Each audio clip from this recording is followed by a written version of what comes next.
There is a saying that we only live once. This is not true. We only die once. We live every day provided we know how to live. പറഞ്ഞിരിക്കുന്ന മറ്റാരുമല്ല, ശിവ് ഖേരയാണ്. അദ്ദേഹത്തെ കുറിച്ച് കൂടുതലൊന്നും ആരോടും ഇവിടെ പറയേണ്ട കാര്യമില്ല. ഇന്ത്യയിൽ നിന്നുള്ള ഏറ്റവും പ്രശസ്തനായിട്ടുള്ള ഒരു മോട്ടിവേഷണൽ സ്പീക്കറാണ്. അദ്ദേഹത്തിന്റെ യു ക്യാൻ വിൻ എന്നുള്ള പുസ്തകം നമുക്ക് എല്ലാവർക്കും വളരെ പരിചിതവുമാണ്. അദ്ദേഹം പറഞ്ഞിരിക്കുന്നത് there is a saying that we only live once. നമ്മൾ എപ്പോഴും പറയുന്നതാണ് ലൈഫ് എന്ന് പറയുന്ന ഒന്ന് മാത്രമാണ്, ആകെ ജീവിതം ഒന്ന് മാത്രമേ ഉള്ളൂ, അതുകൊണ്ട് ആനന്ദിക്കുക, ആസ്വദിക്കുക. പക്ഷെ ഇത് ശരിയല്ല. We only die once. Actually നമ്മൾ മരിക്കുന്നതാണ് ഒരു തവണ മാത്രം. We live every day provided we know how to live. Provided എന്നുള്ളത് അണ്ടർലൈൻ ചെയ്യുക. We live every day provided we know how to live. എങ്ങനെ ജീവിക്കണം എന്നറിയാമെങ്കിൽ തീർച്ചയായിട്ടും നാം ഓരോ ദിവസവും ജീവിക്കുകയാണ്. അപ്പൊ ഇതിലൂടെ അദ്ദേഹം അർത്ഥമാക്കുന്ന മറ്റൊന്നുമല്ല, ജീവിതത്തിൽ എങ്ങനെ ജീവിക്കണം എന്നുള്ളത് വളരെ പ്രാധാന്യം, മനുഷ്യനായി പറഞ്ഞ നമ്മൾ എങ്ങനെയാണ് ജീവിതം നയിക്കേണ്ടത് എന്നത് വളരെ പ്രാധാന്യമാർന്ന ഒരു സംഭവം അല്ലെങ്കിൽ ഒരു സംഗതി തന്നെയാണ് എന്നാണ് അദ്ദേഹം പറഞ്ഞു വെക്കുന്നത്. നമുക്ക് രണ്ട് വാക്കുകളെ കുറിച്ച് നോക്കാം. ഒന്ന് purpose.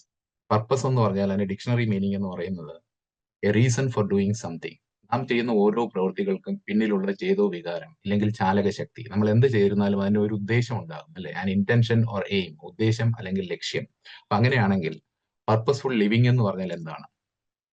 A person's sense of meaning and direction in life. The reason why we do what we do, it is what gives our life significance and fulfil. A person's sense of meaning and direction in life. ജീവിതത്തിൽ ഒരു വ്യക്തിക്ക് ജീവിതത്തെക്കുറിച്ചുള്ള ധാരണ, അതിനുള്ള ഒരു മാർഗരേഖയും, എന്തായിരിക്കണം എന്റെ ജീവിതം എന്നുള്ള ഒരു ധാരണയും, ആ ധാരണയ്ക്ക് അനുസരിച്ചുള്ള ജീവിതം കെട്ടിപ്പടുക്കുന്നതിനുള്ള മാർഗരേഖയും. Reason why we do what we do. നേരത്തെ പറഞ്ഞതുപോലെ നമ്മൾ ഓരോന്നും ചെയ്യുന്ന ഓരോ സംഗതികളും ചെയ്യുന്നതിന്റെ പിന്നിലുള്ള ചേതോ വികാരം എന്താണ്, എന്തുകൊണ്ട് നാം അത് ചെയ്യുന്നു എന്നുള്ളത്. It is what gives our life significance and fulfilment. നമ്മുടെ ജീവിതത്തിന് അർത്ഥവത്താക്കുന്ന, പ്രസക്തമാക്കുന്ന, ഒരു പൂർണ്ണതയേകുന്ന ഇതാണ് പർപ്പസ്ഫുൾ ലിവിംഗ് എന്ന് പറയുന്നത്. ഇന്നത്തെ നമ്മുടെ ചിന്താ വിഷയം എന്ന് പറഞ്ഞു കഴിഞ്ഞാൽ leading A purpose driven life. എങ്ങനെയാണ് ഒരു ഉദ്ദേശ ലക്ഷ്യത്തോടു കൂടിയുള്ള ഒരു ജീവിതം നാം നയിക്കേണ്ടത് എന്നുള്ളതാണ് നമ്മൾ ഇന്നിവിടെ ചർച്ചയ്ക്ക് വിധേയമാക്കുന്നത്. The purpose of life is not to be happy, it is to be useful, to be honourable, to be compassionate, to have it make some difference that you have lived and lived well. പറഞ്ഞിരിക്കുന്നത് Ralph വാൽഡോ Emerson ആണ്. American തത്വചിന്തകനായ റാൽഫ് വാൽഡോ എമേഴ്സൺ പറഞ്ഞത് purpose of life is not to be happy. വെറും ആനന്ദിക്കുക, സുഖിക്കുക, സന്തോഷിക്കുക എന്ന് മാത്രമല്ല നമ്മുടെ ജീവിത ലക്ഷ്യമാകേണ്ടത്. It is to be useful, പ്രയോജനകരമാകുക, പരോപകാരപ്രദമാവുക, ടു ബി ഓണറബിൾ, ആദരണീയമാകുക, ടു ബി കമ്പാഷനേറ്റ്, അനുകമ്പ നിറഞ്ഞതാകുക, to have it make some difference that you have lived and lived well. നാം നമ്മുടെ കാലശേഷം നമ്മൾ ഇങ്ങനെ ഒരു വ്യക്തി ഇവിടെ ജീവിച്ചിരുന്നു എന്നുള്ള ഒരു കാൽപ്പാട് പതിപ്പിച്ചിട്ട് പോകുന്ന തരത്തിലുള്ളതായിരിക്കണം ജീവിതം എന്ന് പറയുന്നത്. അതാണ് അർത്ഥസമ്പുഷ്ടമായ ജീവിതം അല്ലെങ്കിൽ പ്രസക്തമായ ജീവിതം എന്ന് പറയുന്നത് എന്നാണ് റാൽഫ് വാൽഡോ എമേഴ്സന്റെ വാക്കുകളിലൂടെ നാം മനസ്സിലാക്കേണ്ടത്. So leading A purpose driven life is an intelligent choice. തികച്ചും ബൗദ്ധികമായിട്ട് എടുക്കേണ്ട ഒരു തീരുമാനമാണ് ഒരു പർപ്പസ്ഫുൾ ലൈഫ് ആണോ നാം നയിക്കേണ്ടത് അല്ലയോ എന്നുള്ളത്. ഒരു വെറുതെ അങ്ങ് ജീവിച്ചു പോവുകയല്ല, ബുദ്ധിപൂർവ്വം നാം ജീവിതം കെട്ടിപ്പടുക്കുകയാണ് വേണ്ടത്. Purpose driven life means your life's purpose defines your priorities in life. Your purpose defines your priorities in life എന്ന് പറഞ്ഞു കഴിഞ്ഞാൽ ഒരു പർപ്പസ് ഡ്രിവൺ ലൈഫ് ആയിട്ടുള്ള ഒരു വ്യക്തമായ ധാരണയോടുകൂടി ജീവിക്കുന്ന ഒരു വ്യക്തിയാണെങ്കിൽ അയാളെ സംബന്ധിച്ചിടത്തോളം അയാളുടെ ജീവിതത്തിലെ മുൻഗണനകൾ എന്ന് പറയുന്നത് അയാളുടെ ഉദ്ദേശ ലക്ഷ്യങ്ങൾക്ക് അനുയോജ്യമായ രീതിയിലായിരിക്കും, അനുസൃതമായിട്ടായിരിക്കും. എന്തെങ്കിലും കാട്ടിക്കൂട്ടുക എന്നുള്ളതല്ല, തന്റെ ജീവിതത്തിന്റെ ലക്ഷ്യം എന്താണെന്ന് വ്യക്തമായ ബോധ്യത്തോടുകൂടി അതിനനുസരിച്ചിട്ട് മുൻഗണനാ ക്രമത്തിൽ പദ്ധതികൾ തയ്യാറാക്കുകയും ആ പദ്ധതികളിലൂടെ നടന്നു പോവുകയും ചെയ്യുന്ന വ്യക്തിയാണ്. There is nothing more important than knowing who you are. സത്യത്തിൽ മനുഷ്യനായി പിറവിയെടുത്ത നമ്മൾ ആരാണ് എന്നുള്ളത് അറിയുന്നതിന് ഉപരിയായിട്ട് വലിയ പ്രാധാന്യമുള്ള ഒന്നും തന്നെ ഈ ജീവിതത്തിൽ ഇല്ല. Path that you are on, നാം പോകുന്ന വഴി, ജീവിതഗതി, നമ്മുടെ ജീവിതഗതി എന്തിലേക്കാണ് പോകുന്നത്, ശ്രേയസിലേക്കാണോ പ്രേയസിലേക്കാണോ എന്നുള്ളത്. ശ്രേയസ് എന്ന് പറഞ്ഞു കഴിഞ്ഞാൽ ആത്യന്തികമായി നേടേണ്ടത് എന്താണ്, മനുഷ്യനായി പിറവിയെടുത്ത നാം ആത്യന്തികമായിട്ട് നേടേണ്ടത് എന്താണ് എന്നുള്ളതിനെ കുറിച്ച് വ്യക്തമായ ധാരണ ഉണ്ടാകുക. പ്രേയസ് എന്ന് പറഞ്ഞു കഴിഞ്ഞാൽ ഭൗതികമായ സമ്പത്തും നേട്ടങ്ങളും വിജയങ്ങളും മാത്രം ലക്ഷ്യമാക്കി ജീവിക്കുക. And it's final end. അതായത് നമ്മൾ എന്തായിരുന്നാലും നാം ജനിച്ചു കഴിഞ്ഞാൽ മരണം എന്നുള്ളത് സുനിശ്ചിതമാണ്. അത് മാത്രമാണ് ഈ ലോകത്ത് സുനിശ്ചിതമായിട്ടുള്ളത്. അപ്പോൾ മരിക്കുമ്പോൾ എങ്ങനെയായിരിക്കണം നമ്മുടെ മരണം? കരഞ്ഞു വിളിച്ച് വാവിട്ട് നിലവിളിച്ചുകൊണ്ട് അയ്യോ എല്ലാം നഷ്ടപ്പെട്ടു പോകുന്നു എന്നുള്ള സങ്കടത്തോടു കൂടിയാണോ പോകേണ്ടത്? അതല്ല, മറിച്ച് സന്തോഷത്തോടു കൂടി കൂടെ നിൽക്കുന്നവരെ എല്ലാം ഉത്തേജിപ്പിച്ചിട്ട് വളരെ സന്തോഷത്തോടു കൂടി പോവുകയാണോ വേണ്ടതെന്നുള്ളത് തീരുമാനിക്കാൻ മനുഷ്യന് കെൽപ്പുണ്ട്, ബുദ്ധിയുണ്ട്, ശക്തിയുണ്ട്. ഇനി ഈ പർപ്പസ് ഡ്രിവൺ ലൈഫിന്റെ ക്യാരക്ടറിസ്റ്റിക്സ്, സവിശേഷതകൾ എന്തൊക്കെയാണെന്ന് നോക്കാം. അങ്ങനെ ജീവിക്കുന്ന ഒരു വ്യക്തിയിൽ നമുക്ക് കാണാവുന്ന, നമുക്ക് നോക്കി മനസ്സിലാക്കാവുന്ന സംഗതികൾ എന്തൊക്കെയാണ് എന്നുള്ളതാണ്. ഒന്ന്, മൈൻഡ്ഫുൾ ഡിസിഷൻ മേക്കിംഗ്. അയാളുടെ തീരുമാനങ്ങളെല്ലാം തന്നെ ശ്രദ്ധാപൂർണം ആയിരിക്കും, ശ്രദ്ധയോടുകൂടിയ തീരുമാനങ്ങളായിരിക്കും. കാള പെറ്റു എന്ന് കേൾക്കുന്നതിന് മുമ്പ് കയറെടുക്കുന്ന പരിപാടി അയാൾക്കില്ല. ആലോചിച്ച തീരുമാനങ്ങൾ കൈക്കൊള്ളാനുള്ള സവിശേഷമായിട്ടുള്ള ഒരു ബുദ്ധി അല്ലെങ്കിൽ ഒരു സാമർഥ്യം അയാൾ കാണിക്കും. Clear goals and priorities. Of course, അയാൾക്ക് വ്യക്തമായ ലക്ഷ്യങ്ങൾ ഉണ്ടായിരിക്കും, വ്യക്തമായ മുൻഗണനാ ക്രമം അനുസരിച്ചുള്ള പദ്ധതികളും ഉണ്ടായിരിക്കും ആ ലക്ഷ്യങ്ങളിലേക്ക് എത്തിച്ചേരാനായിട്ട്. And he will be a valuable contributor. സമൂഹത്തിൽ, അയാൾ ജീവിക്കുന്ന സമൂഹത്തിൽ, അയാളുടെ കമ്മ്യൂണിറ്റിയിൽ അയാൾ ഒരു വാല്യുബിൾ കോൺട്രിബ്യൂട്ടർ ആയിരിക്കും. പ്രയോജനകരമായിട്ടുള്ള സംഭാവനകൾ നൽകാൻ അയാളെ കൊണ്ട് കഴിയുകയും അയാൾ അതിനുവേണ്ടി പരിശ്രമിച്ചു കൊണ്ടിരിക്കുകയും ചെയ്യും. And authenticity and integrity. പറയുന്ന വാക്കും ചെയ്യുന്ന പ്രവൃത്തിക്കും ആധികാരികതയും അതുപോലെ തന്നെ ആർജവം, നേരിനും നെറിവിനും ഒപ്പം നിൽക്കാനുള്ള ശക്തിയും മനോബലവും ഉണ്ടായിരിക്കും. And passion and എന്തൂസിയാസം. അയാളുടെ താല്പര്യങ്ങൾ, അയാളുടെ കഴിവുകൾ, അയാളുടെ താല്പര്യങ്ങളെ വളർത്തിക്കൊണ്ടുവരാനുള്ള ഒരു ഉന്മേഷവും ഉത്സാഹവും അയാളിൽ എപ്പോഴും പ്രകടമായിരിക്കും. Adaptability and commitment. മാറി മാറി വരുന്ന പരിതസ്ഥിതികളോട് ഇണങ്ങിച്ചേർന്ന് പോകാനുള്ള ഒരു മനോഭാവം ഉണ്ടായിരിക്കും. And commitment. കമ്മിറ്റ്മെന്റ് എന്ന് പറഞ്ഞു കഴിഞ്ഞാൽ പ്രതിജ്ഞാബദ്ധത. വേറൊന്നുമല്ല, ഏറ്റെടുക്കുന്ന കാര്യങ്ങൾ പൂർത്തീകരിക്കാനുള്ള ഒരു സന്നദ്ധത, ഒരു മനോഭാവം ഉണ്ടായിരിക്കും. Impactful life. തന്റെ ജീവിതം മറ്റുള്ളവരിൽ ഒരു സ്വാധീനം ചെലുത്തുന്ന വിധത്തിൽ ഒരു മാതൃകാ ജീവിതമാക്കി മാറ്റാനുള്ള ശ്രമം അയാളുടെ എപ്പോഴും നമുക്ക് കാണാൻ സാധിക്കും. And happiness and satisfaction. അയാളുടെ ജീവിതം എന്ന് പറയുന്നത് സംതൃപ്തവും സന്തോഷവും നിറഞ്ഞതായിരിക്കും. അയാൾക്ക് കണ്ടന്റ്മെന്റ് ഉണ്ട് ആ ജീവിതത്തിൽ. അതായത് കൂടുതൽ കൂടുതൽ നേടണം എന്നുള്ള ആഗ്രഹത്തിനുപരിയായിട്ട് തനിക്കുള്ളതിൽ സന്തോഷിക്കുകയും അത് മറ്റുള്ളവർക്ക് പകർന്നു കൊടുക്കുമ്പോൾ ഉണ്ടാകുന്ന ഒരു സന്തോഷവും അയാളിൽ നമുക്ക് കാണാൻ സാധിക്കും. And he will lead a life filled with gratitude. കൃതജ്ഞതാ നിർഭരമായ ഹൃദയത്തിന് ഉടമയായിരിക്കും അയാൾ. താൻ ഈ കാണുന്ന ഭൂലോകത്തിൽ താൻ വെറും ഒരു പുൽക്കൊടി മാത്രമാണ് എന്നുള്ള അറിവിൽ നിന്നും തന്നിലുള്ള ശക്തി തന്നെയാണ് സകല ചരാചരങ്ങളിലും സകല ജീവജാലങ്ങളിലും ഉള്ളത് എന്നുള്ളത് മനസ്സിലാക്കി കഴിഞ്ഞാൽ നമ്മുടെ ഹൃദയത്തിൽ ഒരു കൃതജ്ഞതാ നിർഭരമായ ഓരോ ദിവസവും ഓരോ നിമിഷവും നമുക്ക് ലഭിക്കുന്നത് വളരെ നന്ദിയോടുകൂടി സ്മരിക്കാനും നമുക്ക് ചുറ്റുമുള്ളവർക്ക് വളരെ സന്തോഷത്തോടുകൂടി നമ്മെ കൊണ്ട് കഴിയുന്ന വിധം സഹായങ്ങൾ ചെയ്യാനും കഴിയുന്ന ഒരു മനസ്സിന്റെ ഉടമയായിരിക്കും. നന്ദിപൂർവ്വമായിരിക്കും എല്ലാം നമ്മൾ ചെയ്യുന്നത്. Your time is limited, do not waste it living someone else life. പറഞ്ഞിരിക്കുന്ന വേറെ ആരുമല്ല, സ്റ്റീവ് ജോബ്സ്. ആപ്പിളിന്റെ സ്ഥാപകനായ സ്റ്റീവ് ജോബ്സിന്റെ പ്രശസ്തമായ കോട്ടാണ്. Your time is limited. മനുഷ്യ ജീവിതം എന്ന് പറയുന്നത് വളരെ ചുരുങ്ങിയ കാലയളവാണ്. Do not waste it living someone else life. മറ്റുള്ളവരുടെ ഇംഗിതത്തിനനുസരിച്ച് നമ്മുടെ ജീവിതം ജീവിച്ചു തീർക്കാനുള്ളതല്ല എന്നുള്ളത്. ഇതിൽ നിന്ന് നാം മനസ്സിലാക്കേണ്ടത് നമ്മുടെ ജീവിതത്തിന് ഒരു വ്യക്തമായ ലക്ഷ്യവും ഉദ്ദേശവും ഉണ്ടായിരിക്കണം. ആ ലക്ഷ്യത്തിനും ഉദ്ദേശത്തിനും അനുസരിച്ചിട്ടുള്ള മാർഗരേഖ തയ്യാറാക്കി ദിശാബോധത്തോടു കൂടി ജീവിക്കുക എന്നുള്ളതാണ്. ഈ ഓബ്സ്റ്റക്കിൾസ് ടു ഓവർകം. തീർച്ചയായിട്ടും ഇതിനെല്ലാം ഈ ഒരു വ്യക്തമായ ഉദ്ദേശ ലക്ഷ്യത്തോടു കൂടി ജീവിതത്തിനെ അർത്ഥസമ്പുഷ്ടമാക്കി മാറ്റുന്നതിന് കുറെ തടസ്സങ്ങൾ ഉണ്ടായിരിക്കും. ആ തടസ്സങ്ങൾ എന്തൊക്കെയാണ് എന്നുള്ളത് നമുക്ക് നോക്കിയാൽ മാത്രമേ നമുക്ക് അതിനെ എങ്ങനെ മറികടക്കാം എന്നുള്ളതിനെ കുറിച്ച് ചിന്തിക്കാനും അതിനുള്ള പദ്ധതി ക്രമീകരിക്കാനും സാധിക്കുകയുള്ളൂ. ഒന്നാമത്തെ തടസ്സം എന്ന് പറയുന്നത് ലാക്ക് ഓഫ് സെൽഫ് അവയർനെസ്. നമുക്ക് എപ്പോഴും പരിമിതമായ ചിന്തകളാണ്. നമ്മൾ കുടികൊള്ളുന്ന അപരിമേയമായ ശക്തിയെക്കുറിച്ച് നാം ബോധവാനേ അല്ല. യഥാർത്ഥത്തിൽ ഞാൻ ആരാണ്, ഹു ആം ഐ എന്നുള്ള ആ ഒരു ചോദ്യം നമ്മുടെ ഉള്ളിൽ ഉദിക്കാത്തിടത്തോളം ലാക്ക് ഓഫ് സെൽഫ് അവയർനെസ് ഉണ്ടാകും. അതുമൂലം നമ്മുടെ ഫ്രീഡം കർട്ടയിൽ ചെയ്യുകയാണ്. ഇത് സത്യത്തിൽ വളരെ മിടുക്കരായിട്ടുള്ളവരും വളരെ വിദ്യാഭ്യാസമുള്ളവരും വളരെ ബുദ്ധിശാലികളും എന്ന് നടിക്കുന്ന മനുഷ്യർക്ക് 90% ആൾക്കാരിലും ഈ ഒരു അബദ്ധം പറ്റിക്കൊണ്ടിരിക്കുകയാണ്. അപ്പൊ ലാക്ക് ഓഫ് സെൽഫ് അവയർനെസ് നമ്മുടെ ഉദ്ദേശ ലക്ഷ്യത്തോടു കൂടിയുള്ള ജീവിതത്തെ അസാധ്യമാക്കുന്നു. പിന്നെ ഉള്ളത് ഫിയർ ആൻഡ് ഡൗട്ട്. അകാരണമായ ഭീതി, അകാരണമായ സംശയബുദ്ധി, ഓരോന്നിലും സംശയം പുലർത്തുക, അതുപോലെ തന്നെ ഉത്കണ്ഠ, അനാവശ്യമായിട്ടുള്ള ഉത്കണ്ഠയും ഭീതിയും ഭയവും നിറഞ്ഞ ഒരു ജീവിതം. അത് നയിക്കുമ്പോൾ തീർച്ചയായിട്ടും നമുക്ക് നമ്മുടെ വ്യക്തമായ ലക്ഷ്യം എന്താണെന്നോ ആ ലക്ഷ്യത്തിലേക്ക് എങ്ങനെയാണ് എത്തേണ്ടതിനെ കുറിച്ച് നമുക്ക് ചിന്തിക്കാനോ തീരുമാനങ്ങൾ എടുക്കാനോ കഴിവില്ലാതെയാകുന്നു. പിന്നെ നെഗറ്റീവ് സെൽഫ് ടോക്ക്. നമുക്കറിയാം നാം എപ്പോഴും നേരത്തെ പറഞ്ഞ ആ പരിമിതികൾക്കുള്ളിൽ നിന്നുകൊണ്ട് നാം എപ്പോഴും നമ്മളെ ഇകഴ്ത്തി സംസാരിച്ചു കൊണ്ടിരിക്കുക. മനസ്സിൽ പറയുന്ന സംസാരങ്ങൾ മുഴുവൻ നമ്മുടെ പരിമിതികളെ കുറിച്ചാണ്. എനിക്ക് ആ കഴിവില്ല, ഈ കഴിവില്ല, മറ്റേയാൾക്ക് അതുണ്ട്, ഇതുണ്ട് എന്നുള്ള രീതിയിൽ നാം ചിന്തിക്കുകയും പ്രവർത്തിക്കുകയും ചെയ്യുമ്പോൾ നമ്മൾ വാസ്തവത്തിൽ നമ്മെ ചുരുക്കുകയാണ് ചെയ്യുന്നത്. നാം ചുരുങ്ങി ചുരുങ്ങി ചുരുങ്ങി ഒന്നും അല്ലാതാക്കി മാറ്റുന്നു. അപ്പൊ നെഗറ്റീവ് സെൽഫ് ടോക്കിനെ കുറിച്ച് നമ്മുടെ മൈൻഡ് പ്ലസിൽ ഒരുപാട് സെഷൻസ് പലരും എടുത്തിട്ടുണ്ട്. അതിൽ നിന്നെല്ലാം തന്നെ നമുക്ക് എന്താണ് നെഗറ്റീവ് സെൽഫ് ടോക്ക് എന്നും അതിൽ നിന്ന് എങ്ങനെയാണ് മറികടക്കേണ്ടത് എന്നുള്ളതിനെ കുറിച്ച് വ്യക്തമായ ധാരണയുണ്ട്.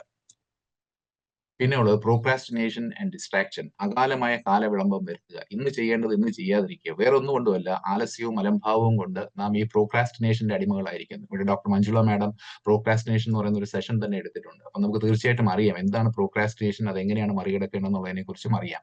അതിനോടൊപ്പം ചേരുന്നതാണ് ഡിസ്ട്രാക്ഷൻ. ഡിസ്ട്രാക്ഷൻ എന്ന് പറഞ്ഞാൽ വേറൊന്നുമല്ല, ചെയ്യുന്ന പ്രവൃത്തിയിൽ ഏകാഗ്രത ഇല്ലാതിരിക്കുക. ഒന്ന് ചെയ്യുമ്പോൾ മനസ്സ് വേറെ ഏതിലെങ്കിലുമൊക്കെ വ്യാപരിക്കുക. അപ്പൊ ചെയ്യുന്നതിൽ ഫോക്കസ്ഡ് ആയിട്ടുള്ള ആക്ഷൻ വരുന്നില്ല. അതുകൊണ്ട് എന്ത് പറ്റുന്നു, ആ ഏർപ്പെടുന്ന പ്രവൃത്തി ഒട്ടും തന്നെ വിജയകരമായി പൂർത്തീകരിക്കാൻ പറ്റുന്നില്ല. ഇല്ലെങ്കിൽ എങ്ങനെയാണോ വിജയകരമായി പൂർത്തീകരിക്കാൻ നമ്മെ കൊണ്ട് സാധിക്കുന്നത് അതിന്റെ പകുതി പോലും നാം ചെയ്യുന്നില്ല എന്നുള്ളതാണ് വാസ്തവം. Toxic relationship. ഇത്തരത്തിലുള്ള റിലേഷൻഷിപ്പ്, അതായത് ബന്ധങ്ങൾ, വിഷലിപ്തമായ ബന്ധങ്ങൾ എന്ന് പറയുമ്പോൾ നമുക്ക് മാനസികമായ പിരിമുറുക്കം കൊണ്ടുവരികയാണ്. അപ്പോൾ മാനസികമായ പിരിമുറുക്കം കൊണ്ടുവരുമ്പോൾ അത് നമ്മുടെ ഓരോ പ്രവൃത്തികളെയും അത് ബാധിക്കുകയും നമ്മുടെ ശരീരത്തിന്റെ ആരോഗ്യത്തെയും അത് ബാധിക്കുകയും ചെയ്യുന്നു. പിന്നെ ഉള്ളത് സൊസൈറ്റൽ എക്സ്പെക്ടേഷൻസ്. നാം ചില മൂല്യങ്ങൾ കെട്ടിപ്പടുക്കുകയും അതിനനുസരിച്ച് ജീവിക്കാൻ ശ്രമിക്കുകയും ചെയ്യുമ്പോൾ നാം വസിക്കുന്ന സൊസൈറ്റിയിൽ നിന്ന് നമുക്ക് നേരിടേണ്ടി വരുന്ന സമ്മർദ്ദങ്ങൾ പലതരത്തിലുള്ള സമ്മർദ്ദങ്ങളാണ്. അപ്പൊ പലപ്പോഴും നമുക്ക് ഇഷ്ടമില്ല എങ്കിൽ പോലും വഴങ്ങി കൊടുക്കേണ്ടതായിട്ട് വരുന്നു. ഇത് നമ്മളിൽ വീണ്ടും ഒരു മാനസിക പിരിമുറുക്കം കൊണ്ടുവരികയാണ്. അപ്പൊ ഇതെല്ലാം തന്നെ നമ്മുടെ ഉദ്ദേശ ലക്ഷ്യത്തോടു കൂടി ജീവിക്കുന്നതിനുള്ള തടസ്സങ്ങളിൽ ഒന്നാണ്. And short term thinking. ചെറിയ നേട്ടങ്ങൾക്കായിട്ട്, ഇമ്മീഡിയറ്റ് ആയിട്ടുള്ള നേട്ടങ്ങൾക്കായിട്ട്, നേട്ടങ്ങൾക്കും വേണ്ടി ദൂരവ്യാപകമായ ഫലങ്ങൾ, നമ്മുടെ പ്രവൃത്തികൾ, നമ്മുടെ വാക്കുകൾ ഉണ്ടാക്കുന്ന ദൂരവ്യാപകമായ ഫലങ്ങളെ കുറിച്ച് ചിന്തിക്കാതെ എടുത്തുചാടിയുള്ള പെരുമാറ്റവും അതുമൂലം നമുക്കുണ്ടാകാവുന്ന നഷ്ടവും, നമുക്ക് മാത്രമല്ല നമ്മെ ചുറ്റിപ്പറ്റി ജീവിക്കുകയും നാം വസിക്കുന്ന സമൂഹത്തിനും ഉണ്ടാകുന്ന നാശങ്ങളും കോട്ടങ്ങളും അതിനെക്കുറിച്ചൊന്നും നാം ബോധവാന്മാരാകാതിരിക്കുക. And fixed mindset. Fixed മൈൻഡ് സെറ്റും ഗ്രോത്ത് മൈൻഡ് സെറ്റിനെ കുറിച്ച് ജോൺ സാർ ഇവിടെ ക്ലാസ് എടുക്കാറുണ്ട്. അപ്പൊ ഫിക്സഡ് മൈൻഡ് സെറ്റ് എന്താണെന്ന് അറിയാം. നമുക്ക് മാറ്റങ്ങൾക്കനുസരിച്ച് മാറാനുള്ള ഒരു മനസ്സില്ല, ഒരു ഓപ്പൺ മൈൻഡ് ഇല്ല, പഠിക്കാനും വളരാനുമുള്ള ഒരു ആഗ്രഹമില്ല. നാം പിടിക്കുന്ന മുയലിന് 3 കൊമ്പ് എന്നുള്ള രീതിയിൽ അത് ശരിയാണോ തെറ്റാണോ, അല്ലെങ്കിൽ അത് സമൂഹത്തിന് ഉതകുന്നതാണോ അല്ലയോ എന്നുള്ളതിനെ കുറിച്ച് ധർമാധർമ്മ വിചാരമോ യാതൊന്നും ഇല്ലാതെ പിടിവാശി, ശാഠ്യം കാണിക്കുന്ന ഒരു മൈൻഡ് സെറ്റ്. ഇത്തരത്തിലുള്ള ഇതെല്ലാമാണ് ഈ എന്താ പറയുക, നമ്മുടെ ഉദ്ദേശ ലക്ഷ്യത്തോടു കൂടിയുള്ള അർത്ഥസമ്പുഷ്ടമായ ഒരു ജീവിതം നയിക്കുന്നതിനുള്ള വിലങ്ങുതടികളായി നിൽക്കുന്നത്. തീർച്ചയായിട്ടും നമ്മൾ ഇത്രയും സംഗതി മനസ്സിലാക്കുമ്പോൾ ഇനി അടുത്ത സ്റ്റെപ്പ് എന്ന് പറയുന്നത് ഇത് ഓവർകം ചെയ്യാനുള്ള സ്റ്റെപ്സ് എന്തൊക്കെയാണ്, എങ്ങനെ നമുക്ക് ഒരു അർത്ഥസമ്പുഷ്ടമായ നമ്മുടെ ജീവിതം, ഇങ്ങനെ ഒരു വ്യക്തി ഈ സമൂഹത്തിൽ ജീവിച്ചിരുന്നു എന്നുള്ളതിനെ കുറിച്ച് ഒരു കാൽപ്പാടുകൾ പതിപ്പിച്ചുകൊണ്ട് നമുക്ക് കടന്നു പോകാൻ പറ്റും. അതിനുവേണ്ടി നാം കൈക്കൊള്ളേണ്ട നടപടികൾ എന്താണ് എന്നുള്ളതാണ്. ഒന്ന്, റിഫ്ലക്ട് ഓൺ യുവർ വാല്യൂസ്. ഞാൻ നേരത്തെ പറഞ്ഞതുപോലെ മൂല്യങ്ങളിൽ അധിഷ്ഠിതമായിട്ടാണ് മനുഷ്യജീവിതം. നാം കുഞ്ഞുനാളിൽ ജനിക്കുന്ന മുതൽ നമ്മുടെ പേരൻസിൽ നിന്നും, നാം പഠിച്ച നമ്മളെ പഠിപ്പിച്ച അധ്യാപകരിൽ നിന്നും, നാം നേടിയ വിദ്യാഭ്യാസത്തിലൂടെയും മറ്റു തരത്തിലും പല അറിവുകൾ നമ്മിലേക്ക് വരികയും അതിൽ നിന്നെല്ലാം തന്നെ നമ്മൾ ചില മൂല്യങ്ങൾ സ്വായത്തമാക്കിയിട്ടുണ്ട്. അപ്പൊ നാം സ്വായത്തമാക്കിയിരിക്കുന്ന മൂല്യങ്ങൾ എന്താണെന്നുള്ളതിനെ കുറിച്ച് വ്യക്തമായ ധാരണ, ആ മൂല്യങ്ങൾ എങ്ങനെ പ്രവൃത്തിപഥത്തിൽ കൊണ്ടുവരാം എന്നുള്ളതിനെ കുറിച്ചും വ്യക്തമായ ഒരു മാർഗരേഖ, ഒരു ദിശാബോധം ഉണ്ടായിരിക്കേണ്ടത് അത്യാവശ്യമാണ്. അപ്പൊ അത് എപ്പോഴും ഇങ്ങനെ അവലോകനം ചെയ്തുകൊണ്ടിരുന്നു കഴിഞ്ഞാൽ നമുക്കറിയാം ഇന്ന ഇന്ന മൂല്യങ്ങൾ നമുക്കുണ്ട്, ആ മൂല്യങ്ങൾക്കനുസരിച്ച് നിൽക്കാൻ പറ്റുന്നുണ്ടോ ഇല്ലയോ എന്നുള്ളതിനെ കുറിച്ച് നമുക്ക് വ്യക്തമായ ധാരണയുണ്ടാകും. മാത്രവുമല്ല, പുതിയ മൂല്യങ്ങൾ എന്തൊക്കെയാണ് നമ്മളിലേക്ക് കൊണ്ടുവരേണ്ടത്, ഞാൻ ഉദ്ദേശിക്കുന്ന ജീവിതം കെട്ടിപ്പടുക്കാൻ ഇനിയും ഞാൻ എത്രത്തോളം മാറണം എന്നുള്ള ഒരു ചിന്ത നമ്മിൽ വരികയും അതിനനുസരിച്ച് നമുക്ക് പ്രവർത്തിക്കാൻ കഴിയുകയും ചെയ്യും. Explore your passion. നമുക്ക് ഓരോരുത്തർക്കും നമ്മിൽ അന്തർലീനമായിരിക്കുന്ന കഴിവുകൾ വളരെയധികമാണ്. ആ കഴിവുകൾ കണ്ടെത്തുക, ആ കഴിവുകളെ കണ്ടെത്തി അതിനെ പരിപോഷിപ്പിക്കാനായിട്ടുള്ള ശ്രമം നടത്തിക്കൊണ്ടിരിക്കുക. And identify your strength. അത് തന്നെയാണ് ഐഡന്റിഫൈ യുവർ സ്ട്രെങ്ത് എന്ന് പറഞ്ഞാൽ നാം പലരും പലതരത്തില് പ്രാഗൽഭ്യം നേടിയിട്ടുള്ളവരാണ്. പല വിഷയങ്ങളിൽ, പല സബ്ജക്ട്സിൽ അല്ലെങ്കിൽ ടോപ്പിക്സിൽ പ്രാഗൽഭ്യം നേടിയിട്ടുള്ളവരാണ്. ആ പ്രാഗൽഭ്യത്തിന്റെ പ്രാവീണ്യത വളർത്തിക്കൊണ്ടിരിക്കുക. അതിനെ കൂടുതൽ കൂടുതൽ പ്രാവീണ്യമാക്കി മാറ്റാൻ നാം എന്താണ് ചെയ്യേണ്ടതെന്നുള്ളതിനെ കുറിച്ച് ചിന്തിക്കുകയും അതിനു വേണ്ടിയിട്ടുള്ള നടപടികൾ എടുക്കുകയും ചെയ്യുക. Imagine your ideal life. മാതൃകാപരമായ ജീവിതം എന്തായിരിക്കണം, ആദർശപരമായ ജീവിതം എന്തായിരിക്കണം, ആദരണീയമായ ജീവിതം എന്തായിരിക്കണം എന്നുള്ളതിനെ കുറിച്ച് നമുക്ക് നമ്മുടേതായിട്ടുള്ള ഒരു ഭാവനയുണ്ട്. അതിനെ വിഭാവന ചെയ്തുകൊണ്ട്, അത് നേരത്തെ ഇവിടെ വിഷ്വലൈസേഷനെ കുറിച്ചുള്ള ക്ലാസ്സുകളെല്ലാം ഉണ്ട്. അപ്പൊ എന്താണ് വിഷ്വലൈസേഷൻ കൊണ്ടുണ്ടാകുന്ന ബെനിഫിറ്റ്സ് എന്നുള്ളതിനെ കുറിച്ച് മൈൻഡ് പ്ലസ് കൂട്ടാളികൾക്ക് പറഞ്ഞു തരേണ്ട കാര്യമില്ല. അപ്പൊ തീർച്ചയായിട്ടും ഒരു ഐഡിയൽ ലൈഫിനെ കുറിച്ച് നമ്മൾ വിഭാവന ചെയ്യുകയാണെങ്കിൽ നമുക്ക് പതിയെ പതിയെ ആ ഒരു ലൈഫിലേക്ക് നീങ്ങാൻ സാധിക്കും. പിന്നെ ഉള്ളത് കണക്ട് വിത്ത് നേച്ചർ, പ്രകൃതിയുമായി സമരസപ്പെട്ട് ജീവിക്കുക. ഇന്ന് നാം എപ്പോഴും കാണുന്നത് പ്രകൃതിയിൽ നിന്നും അകന്നകന്നകന്ന് പോകുകയും പ്രകൃതി അങ്ങേയറ്റം ചൂഷണം ചെയ്യുകയും അതിൻ്റെതായിട്ടുള്ള ദുരിതഫലങ്ങളെല്ലാം തന്നെ നമുക്കും വരുന്ന തലമുറയിലേക്കും കൈമാറിക്കൊണ്ടിരിക്കുകയും ചെയ്യണം. മറിച്ച് പ്രകൃതിയുമായിട്ട് സമരസപ്പെട്ട് പോകുക. ഒന്നും വേണ്ട, പ്രകൃതിയിലേക്ക് ഇറങ്ങി നിന്ന് കഴിഞ്ഞാൽ ഓരോ ദിവസവും ഒരു 10 മിനിറ്റ്, ഒരു 15 മിനിറ്റ് നമുക്ക് പ്രകൃതിയിലോട്ട് ഇറങ്ങി നിന്ന് കഴിഞ്ഞാൽ, ചെരുപ്പ് ഊരിയിട്ട് പുൽത്തകിടിയിലൂടെ നടക്കുകയാണെങ്കിൽ, സൂര്യവെളിച്ചം ഏൽക്കാൻ നിൽക്കുകയാണെങ്കിൽ, തീർച്ചയായിട്ടും നമ്മൾ കൊണ്ടുവരുന്ന മാറ്റങ്ങൾ എന്തൊക്കെയാണെന്ന് നമുക്ക് അപ്പോൾ മാത്രമേ അറിയാൻ പറ്റുള്ളൂ. പിന്നെയുള്ളത് കമ്മ്യൂണിറ്റി സർവീസ് ആൻഡ് വോളണ്ടിയറിംഗ്. നാം പറയാതെ തന്നെ അറിയാം, നമ്മളൊരു മനുഷ്യൻ എന്ന് പറയുന്ന ഗുഹാജീവിയല്ല, സമൂഹത്തിൽ വസിക്കുന്നവരാണ്. അപ്പൊ സമൂഹത്തിൽ നാം ഉൾപ്പെടുന്ന സമൂഹത്തിന്റെ പൊതു നന്മയ്ക്കായിട്ട് നമ്മെ കൊണ്ട് എന്ത് ചെയ്യാൻ പറ്റും, നമ്മുടെ പ്രവർത്തനങ്ങൾ എങ്ങനെ സമൂഹത്തിന് ഉതകുന്നതാക്കി മാറ്റാൻ പറ്റും എന്നുള്ളതിനെ കുറിച്ച് ചിന്തിക്കുകയും അതിന് വോളണ്ടിയർ ചെയ്യുക, സ്വമേധയാ തന്നെ ഇറങ്ങി പുറപ്പെടാനുള്ള ഒരു മനോബലം അല്ലെങ്കിൽ ഒരു മനോഭാവം ഉണ്ടാക്കിയെടുക്കുക എന്നുള്ളത്. Creative and artistic involvement. നേരത്തെ പറഞ്ഞതുപോലെ നമ്മൾ ഓരോരുത്തരും സൃഷ്ടിപരമായ കഴിവുകളുണ്ട്. ഓരോരുത്തർക്കും ഓരോ തരത്തിലുള്ള കലാപരമായ കഴിവുകളുണ്ട്. ഇതെന്താണെന്ന് കണ്ടെത്താൻ പലപ്പോഴും നമ്മുടെ കുഞ്ഞുനാളിൽ നാം വളർന്ന സാഹചര്യങ്ങൾ അനുസരിച്ച് അത് ചിലപ്പോൾ നമുക്ക് കണ്ടെത്തിയെന്ന് വരില്ല. പക്ഷെ അപ്പോൾ ഇതിന് നാം മനസ്സിലാക്കേണ്ടത് ഏജ് എന്ന് പറയുന്ന ഒരു ഒരു ഘടകമേ അല്ല. ഏത് വയസ്സിലും നമുക്ക് പുതിയ ഭാഷ പഠിക്കാം, പുതിയ കല പഠിക്കാം, പുതിയ പാട്ട് പാടാനോ ഇല്ലെങ്കിൽ മ്യൂസിക് ഇൻസ്ട്രുമെന്റ്സ് ഉപയോഗിക്കാനോ ഇല്ലെങ്കിൽ വേറെ എന്ത് തരത്തിലും പെയിന്റിങ്ങിനായിരുന്നാലും എന്തായിരുന്നാലും അതിനെല്ലാം നമുക്ക് മൈൻഡ് പ്ലസിൽ ഒരുപാട് അധ്യാപകരായിട്ട് പോലും ഉണ്ട്. അപ്പോൾ തീർച്ചയായിട്ടും നമ്മിൽ ഒളിഞ്ഞിരിക്കുന്ന ക്രിയേറ്റീവ് ആയിട്ടുള്ളതും ആർട്ടിസ്റ്റിക് ആയിട്ടുള്ള ഈ കണ്ടെത്തിയിട്ട് അതിൽ ഇൻവോൾവ് ചെയ്യുകയാണെങ്കിൽ തീർച്ചയായിട്ടും നമുക്ക് ശ്രേഷ്ഠമായ ഒരു ജീവിതത്തിലേക്ക് നമ്മെ കൊണ്ടെത്തിക്കും. ഏറ്റവും അവസാനമായിട്ട് മെയിൻറ്റെയിൻ സ്പിരിച്വൽ ക്യൂരിയോസിറ്റി. ഞാൻ നേരത്തെ പറഞ്ഞതുപോലെ ഹു ആം ഐ, എന്താണ് ഈ മനുഷ്യ ജീവിതം കൊണ്ട് ഉദ്ദേശിക്കുന്നത്, എന്താണ്? വെറുതെ ഉണ്ണുക, ഉറങ്ങുക, ആനന്ദിക്കുക, ഇത് മാത്രമാണോ? അതിനപ്പുറം എന്തെങ്കിലും ഉണ്ടോ? ജീവിത ലക്ഷ്യം എന്ന് പറയുന്നത് എന്താണ്? മൃഗങ്ങളും മനുഷ്യനും തമ്മിലുള്ള വ്യത്യാസം എന്താണ് എന്നുള്ളതിനെ കുറിച്ച് എപ്പോഴെങ്കിലും ഒന്ന് ചിന്തിക്കുകയും ജീവിതത്തിന്റെ ഏതെങ്കിലും ഒരു ഘട്ടത്തിൽ നമുക്ക് അതിലേക്ക് തിരിഞ്ഞു പോകാനായിട്ട് അല്ലെങ്കിൽ തിരിഞ്ഞുള്ള ഒരു അന്വേഷണം നടത്താനായിട്ട് ഇപ്പൊ ഉണ്ണികൃഷ്ണൻ സാറിന്റെ ജേർണി വിത്തിൻ ഇതുപോലുള്ള സെഷൻസ് ഒക്കെ പങ്കെടുക്കുകയും അതിലെല്ലാം നമ്മൾ ആക്റ്റീവായിട്ട് ഇൻവോൾവ് ചെയ്യുമ്പോൾ അത്തരത്തിലുള്ള പുസ്തകങ്ങളും സത്സംഗങ്ങളിലും ഒക്കെ പങ്കെടുക്കുകയൊക്കെ ചെയ്യുകയാണെങ്കിൽ തീർച്ചയായിട്ടും എങ്ങനെയാണ് ഒരു ശ്രേഷ്ഠമായ ജീവിതം നമുക്കിവിടെ നയിച്ചു കൊണ്ടുപോകാനും ഇങ്ങനെ ഒരു വ്യക്തി ഈ ലോകത്ത് ജീവിച്ചിരുന്നു എന്നുള്ള ഒരു കാൽപ്പാടോടുകൂടി ഒരു ലെഗാസി നമ്മുടെ വരും തലമുറയിലേക്ക് കൈമാറാനും സാധിക്കുന്ന തരത്തിൽ നമുക്ക് ജീവിക്കാൻ കഴിയും. നമുക്ക് സ്വാമി ചിന്മയാനന്ദന്റെ ഒരു കോട്ടോടുകൂടി ഇന്നത്തെ ഈ ചിന്താ വിഷയം അവസാനിപ്പിക്കാം. Life organized for the discovery of the potentialities already existing within ourselves and the ordering of our behavior so as to nurture and nourish them is life well spent എന്നാണ് സ്വാമി ചിന്മയാനന്ദ മഹാരാജ് പറഞ്ഞിരിക്കുന്നത്. അദ്ദേഹം പറഞ്ഞ വേറൊന്നുമല്ല, a life organised for the discovery of the potentials already existing within ourselves. നമ്മുടെ ഉള്ളിൽ അന്തർലീനമായിരിക്കുന്ന കഴിവുകളെ പുറത്തു കൊണ്ടുവരാനായിട്ട് ചിട്ടപ്പെടുത്തിയിരിക്കുന്ന ഒരു ജീവിതം, അത് കണ്ടെത്താനുള്ള രീതിയിൽ ചിട്ടപ്പെടുത്തിയിരിക്കുന്ന ഒരു ജീവിതവും and the ordering of our behaviour എന്ന് പറയുമ്പോൾ ഡിസിപ്ലിൻ ആണ് അവിടെ ഉദ്ദേശിക്കുന്നത്. ആൻഡ് ഓർഡറിംഗ് ഓഫ് നമ്മുടെ പെരുമാറ്റങ്ങളെ അതിനനുയോജ്യമായിട്ടുള്ള വിധം, ഏതിനനുയോജ്യമായിട്ടുള്ള വിധം, നമ്മുടെ ഉള്ളിൽ അന്തർലീനമായിരിക്കുന്ന കഴിവുകളെ പുറത്തു കൊണ്ടുവരാൻ ഉതകുന്ന തരത്തിൽ ജീവിതത്തെ ചിട്ടപ്പെടുത്താൻ അനുയോജ്യമായിട്ടുള്ള പ്രവർത്തനങ്ങളും പ്രവൃത്തികളും so as to nurture and nourish them is a life well spend. അങ്ങനെയുള്ള ഒരു ജീവിതമാണ് നമ്മൾ നയിക്കുന്നതെങ്കിൽ തീർച്ചയായിട്ടും ആ ലൈഫ് എന്ന് പറയുന്നത് it's A well spend life എന്നാണ്.